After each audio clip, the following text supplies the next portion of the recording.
En su ensayo Desobediencia civil de 1849, el filósofo norteamericano Henry Thoreau sienta las bases para un concepto clave en la lucha por los derechos humanos en el siglo XX. Thoreau considera que los gobiernos hacen más daño que bien y que la democracia no es una cura para esto. Una mayoría, por el solo hecho de ser mayoría, no es ni más sabia ni más justa. Existen leyes injustas. ¿Debemos estar contentos de cumplirlas, trabajar para enmendarlas y obedecerlas hasta cuando lo hayamos logrado? ¿O debemos incumplirlas desde el principio?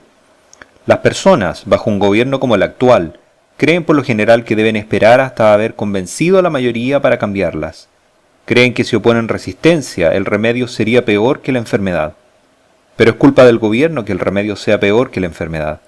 Es él quien lo hace peor. El concepto de desobediencia civil sería puesto en la práctica por activistas como Martin Luther King y Gandhi. Mientras Thoreau, en la práctica, solo aplicó sus ideas contra la esclavitud y contra una serie de impuestos que consideraba injustos, Martin Luther King, Gandhi y otros aplicarían estas ideas a multitud de contextos. Gandhi lo relacionó con su propio concepto de la insistencia práctica en la verdad. El resultado fue la independencia de India, una revolución no violenta a gran escala que es absolutamente única en la historia de la humanidad. En capítulos anteriores hemos visto los excesos a los que está llegando la idea de la propiedad intelectual. Hace tiempo que dejó de ser una forma de promover el arte y la ciencia y se ha convertido en una oportunidad para que los gobiernos entreguen a mansalva extensivos monopolios. Estos monopolios intelectuales afectan nuestro acceso a medicamentos, nuestro acceso a nuestro patrimonio cultural y nuestro derecho a la libertad de expresión. En este contexto, la artista Nina Paley habla de lo que para ella significa la desobediencia intelectual. Intellectual disobedience is civil disobedience plus what's called intellectual property. So just as people in the past have conscientiously violated certain laws in order to, not collude with whatever law that they believed was wrong, and also to draw attention to problems with that law. That is what I am planning to do with copyright in the future. ¿Por qué Nina invita a esta desobediencia? ¿Qué tiene de malo el copyright para los artistas? En la última década, una serie de dictámenes judiciales y cambios legales han reducido el espacio de maniobra para cineastas y animadores como Nina. En muchas partes del mundo no existen criterios de mínimos para la reproducción incidental de una obra protegida por copyright. En muchos países no se considera la diferencia entre hacer un video amateur sin ánimo de lucro y grabar una gran producción de cine, y cada infracción, por pequeña que sea, puede llevar una multa astronómica. La abogada Simona Levi explica la situación en España. Actualmente la ley de propiedad intelectual solo permite citar, o sea, mencionar el fragmento de otra cosa por fines docentes y de investigación. O sea, todos los libros que tenemos en casa, que cuando uno abre la primera página pone una cita de Thomas Mann o de quien sea, todo esto en teoría es ilegal. Entonces, imaginemos un mundo justamente en que no podemos citar, no podemos repetir una cosa que ha sido dicha en televisión.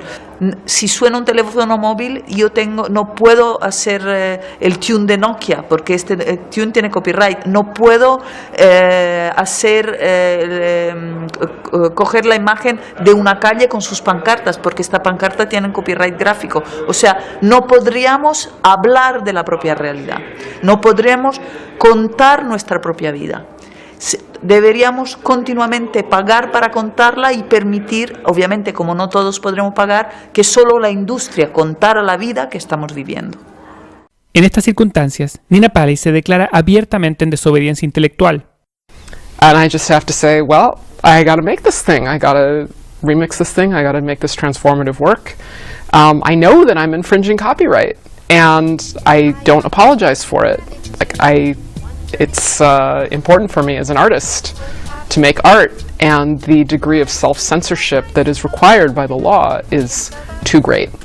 And in order to I guess, have integrity as a human being and as an artist, it has come down to, I guess I'm going to be conscientiously violating the law because there's no way to comply with the law and remain a free human being. En España, otros se han declarado en desobediencia intelectual. Cuando se promulgó la ley Cinde, el artista M. Navarro, junto al colectivo Hacktivistas, organizaron una campaña masiva de autoinculpación. La idea era, cuando entrase en vigor la ley Cinde, pues presentar toda una serie de denuncias de web que contenían enlaces a obras protegidas. Cualquier persona que tuviese un blog o una página web podía meter el enlace a nuestra canción para autoinculparse como web o blog infringidor del copyright. En esa página web todos los enlaces han creado un listado y con eso yo he formalizado la denuncia una por una. Yo no sé si la comisión ha pensado que solamente esto era para que la industria demandase a 4 o 5 páginas web y con eso ya se acababa todo, como series junkies o algo así, y no ha previsto que miles de personas que están creando y están poniendo sus obras en la red puedan utilizar este recurso administrativo, con lo cual puede colapsar la red. En el caso de las patentes, existe una situación paralela a la de la desobediencia civil en el caso del derecho de autor. Si las patentes son un mecanismo que persigue un fin económico, el progreso de la ciencia y la tecnología, entonces una orden judicial sobre un asunto de patentes no debería tener nunca un efecto económicamente negativo sobre la sociedad en su conjunto.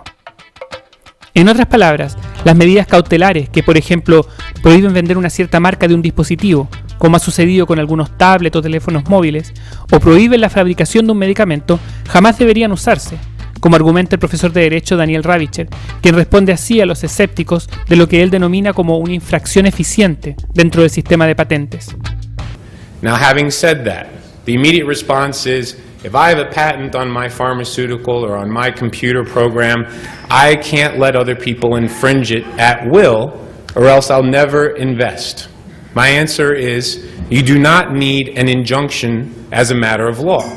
All you need is a fair, deliberative process to set the correct ongoing royalty, and if a competing firm, a rival firm, can enter the market, pay you your handsome royalty, and still make net profit, then we should encourage that firm to enter and compete with you.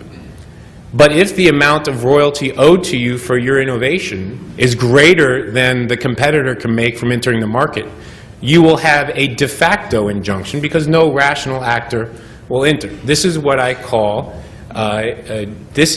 efficient infringement. Al margen de lo que hagan los artistas e inventores, los ciudadanos descargamos música y películas en todo el mundo y recurrimos a copias no autorizadas, aún más en los países en que no existe una alternativa legal a un precio razonable. Por lo mismo, en general lo consideramos como una infracción menor, no como un pecado capital, como muestra el estudio del 2011 editado por Joe Karaganis del SSRC en Nueva York. We also found that there just isn't much support for penalties. Only a bare majority of Americans support any penalties at all for infringement, and only minimal support among those for serious penalties like internet disconnection. And when you ask about appropriate fines among that 51% that support fines, the answers are very low. 75% put the number under $100. The current statutory penalty goes up to $150,000 per infringing act. Our conclusion is that people do not view file sharing as a serious offense, and we see no evidence that educational efforts will change that. Dado que estas leyes maximalistas en materia de copyright están tan alejadas de la realidad y por lo mismo nadie las respeta, la única forma en que el lobby de la propiedad intelectual puede mantenerlas vivas es mediante la creación de un sistema legal paralelo, tal como sucede con la ley Cinde en España, la ley Hadopi en Francia y las propuestas del difunto ACTA y del actual Acuerdo Transpacífico TPP. Joe Karaganis explica por qué vemos tan seguido en televisión grandes operaciones antipiratería, mientras que en la realidad nada cambia. And there's a very simple explanation for this discrepancy. It's cheaper to buy cops than lawyers. Raids are cheap, but due process is expensive and slow. It doesn't scale well. Not in Brazil, not in China, and not in the US. So the returns on prosecuting piracy at the low end among file sharers or street vendors of DVDs are very low. And so you get into situations where the few cases that do make it through the courts end up in forms of punishment as spectacle, in prison sentences that number in the years, in fines numbering in the millions of dollars, in the hopes that these few cases will have a dissuasive effect on others. And I think that everybody involved in this process now appreciates the futility of this approach. So the new enforcement measures are trying to do something different. They're all about abridging due process, of doing away with the things that cost a lot of money in the prosecution of file sharing, especially. Doing away with adversarial hearings before a judge, with high evidentiary standards for conviction, and with the potential for lengthy appeals. The only way to scale up enforcement is to take it out of the courts, and to make it an administrative function, and whenever possible, an automated one. Hace más de 10 años, la profesora de Derecho Jessica Littman cerraba su visionario libro Digital Copyright, indicando que mientras más ilegítima le parezca a la gente una ley, menos gente la obedecerá, y que una ley que la gente no obedece no sirve de nada a los intereses que la han creado.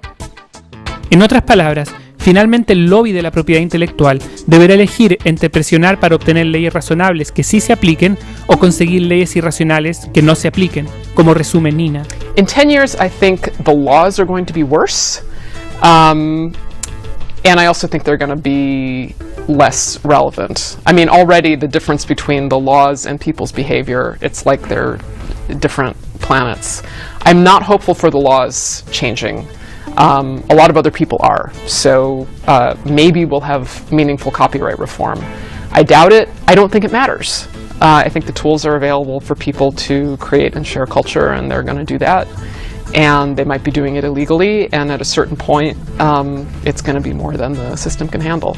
I will say that if the power structure as it exists wants to continue, they're going to have to reform, because it's not sustainable. Copyright law as it is, it's just completely out of touch with human behavior.